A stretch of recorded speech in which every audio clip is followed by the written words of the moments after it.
মানুষের মস্তিষ্ক ওয়াশ করতে হবে। আগামী রাজনীতি যেন সুস্থ রাজনীতি হয়, আগামী চেয়ারটায় যেন কোন নাস্তিক বসতে না পারে, কোন মোরতাদ যেন না বসতে পারে।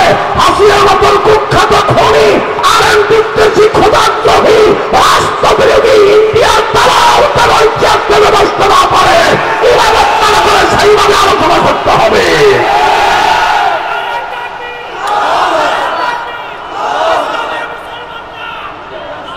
থামেন থামেন, অনেকে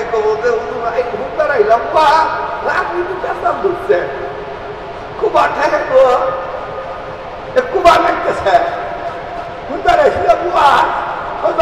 রাজনীতি। রাজনীতি কি কোরআনে নাই? এই যে কথা কনা কথা কয় না, তো কথা কয় না। কাম হইল ইবাদত শিক্ষা দেওয়া,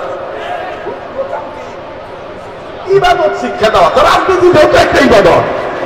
ওই যে আর যদি সুর দিয়া মানে আল্লাহ হওয়া যেত, তাহলে আমাদের দেশে মধুবতীর মধুবতীর মাইয়া মমতানি করতে বড় আল্লাহ কেউ হইত।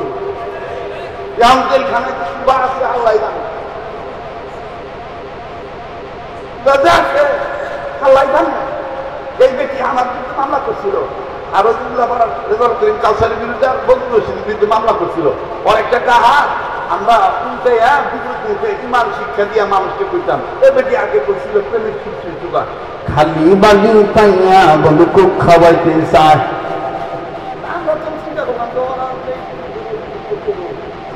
ইসলামের বিরুদ্ধে, আমরা এই গানটারে আবার বিপরীত করে কইছি, খালি মাথা পাইয়া হুলুপতি দিতে চায়, খালি মাথা পাইয়া হুলুপতি দিতে চায়। আজান দিয়া দাইকা নিয়া নামাজ পড়ায়, আজান দিয়া